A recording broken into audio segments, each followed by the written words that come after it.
Mastura, Binti Mohd Nordin. My matrix card number is 15DAT19F2002 and I am from DAT2. So today I will present a solution to the question 1. Before we begin, we have to read the question and identify who the agent is and who the principal is. So in this case, Emma is the agent while Mr. Chu is the principal. This case is shown that Emma has instructed by her principal to find an apartment buyer. Mr. Chu has clearly stated that this house should be sold no less than the price of Rm 400,000 ringgit. Suddenly, a buyer, which is Alvin, offered at price Rm 400,000 ringgit, while Amir offered for Rm 425,000 ringgit. So, to ensure that the house belongs to Alvin, Alvin has given an offer for a commission of Rm 10,000 ringgit to Emma, and Emma accepted the offer. But the thing is, Emma did not tell Mr. Chu, her principal, about the offer. So, let's move on to the first question. Let's take a look. The first question is about to state the issues that arise from the case. This case is about one of the duty that an agent have to perform towards her principal, which is not to make any secret profit and have to tell the principal about it.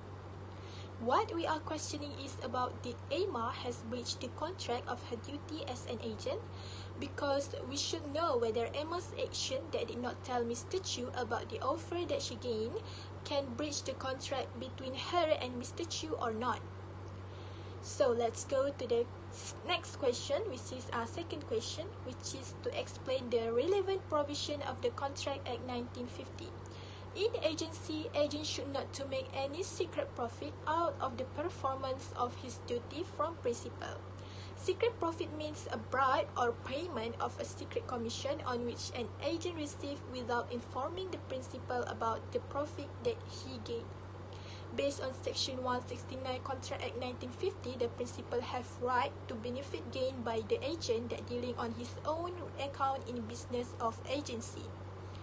Based on Section 168 Contract Act 1950, if the principal know about the secret profit and consents to it, the agent is entitled to keep the profit since the profit is no longer secret.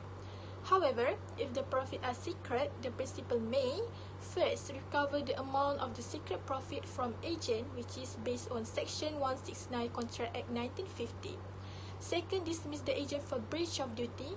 Third, repudiate the contract. And fourth, refuse to pay the agent on his own commission. So that's it. The first question and the second. Move on to the third question, which is to explain relevant cases. So the relevant cases that we can refer regarding to the issue above is cases about Mahesan versus Malaysian Government Officers Cooperative Housing Society Ltd. This case is shown that the appellant, who was a director and secretary of the respondent cooperative society, bought land at the price of Rm 944,000 on behalf of the respondent. The appellant knew that the vendor had earlier paid Rm 456,000 for it but did not inform the respondent accordingly. It turned out that the appellant had received Rm 122,000 as a bribe or secret commission from the vendor. So the privy council held that the respondent could recover either the bribe or the amount of the actual loss suffered by it as a result of entering the contract. Let's move on to the last question, which is we have to conclude the answer. Regarding to these cases, Emma have breached the contract of her duty as an agent towards his principal, Mr. Chu. This is because the offer that Emma has accepted from Alvin is secret profit, because it is clearly that Emma accepted Alvin's offer without informing her principal, which is a Mr. Chu. Based on Section 169 Contract Act 1950, Mr. Chu have the right to recover the amount of the secret profit from Emma, or Mr. Chu can dismiss Emma for breach of duty. So that's all the question 1 for today. That's all from me. Thank you for watching. Assalamualaikum.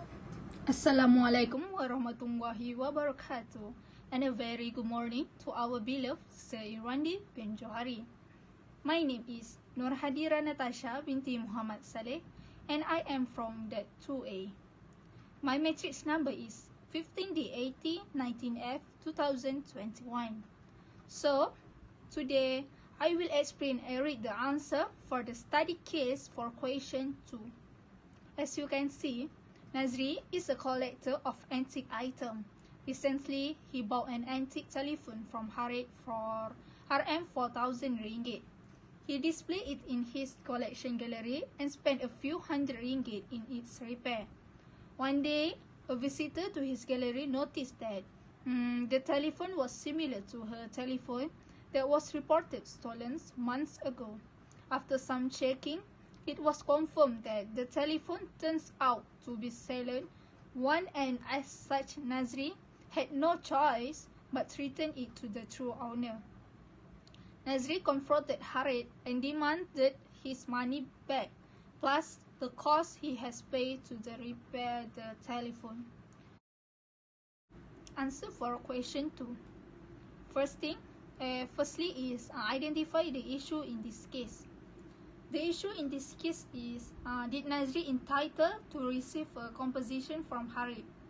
Means like, Nazri has the right as a buyer to receive a composition from Harith, right? It means like Harith is not the true owner, so Nazri has the right position as a buyer because in Sale of Good Act 1957 said that if the seller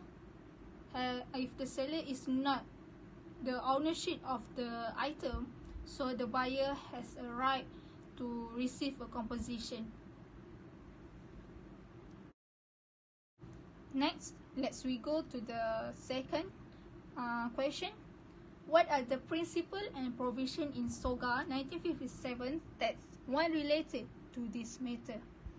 In section 14A of the Sale of Good 1957 said that there is an implied condition on the part of the seller, which is the seller has the right to sell the goods at the time when the ownership is transferred to the buyer.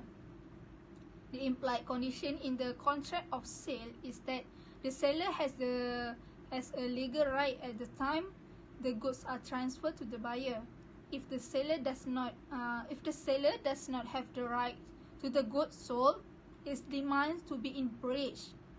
Dia telah melanggar kontrak in breach of the implied condition as provided in section 14A of the Sale of Good 1957. So as you can see, in section 14A of the Sale of Good 1957 say that if the seller does not have right of the goods sold, so the seller can be breached of the seller had breached the implied of condition yang telah termaktub in section 14A of the Sale of Good. So the buyer has the right to receive compensation from the seller because the seller has breached the contract. Okay, next is discuss the relevant case regarding the issue mentioned above. So the relevant case regarding the issue mentioned above is Roland versus Deval.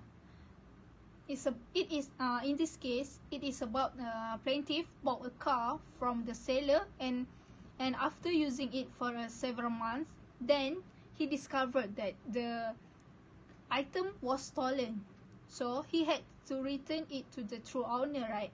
So court held said that the defendant had breached the implied of the condition as to title. Therefore, the plaintiff was allowed to resign the contract and claim for the return of the full price of the car paid to the defendant. It means in this case, Roland versus Deval ni, Roland is a plaintiff, so he bought a car from Deval and used it for several months, and then suddenly Roland found out that the car was stolen. So Roland had to return it to the true owner, right? And the court said that Deval as a defendant had breached the condition as to title. So, Roland as a plaintiff was allowed to resign the contract and claim for the return of the full price of the car paid to the defender. So the last question is, conclude your answer. Based on this case, Nazri entitled compensation from Harriet because Harriet has sold goods to Nazri that are not his property and has violated the implied condition set out in Section 14A of the Sale of Goods 1957. In this section states that the seller has the right legal to sell the goods if the seller has the legal at time the goods are transferred to the buyer. If the seller does not have a title or ownership of the item, then there has been a total failure of consideration. A breach of this condition entitled the buyer to repudiate the contract, to treat the contract as at end and recover the price in full even though he has used the goods. Alright, that's all from me. I really hope that you get a benefit from our group. Thank you, and thank you so much. And enjoy your holiday. Bye.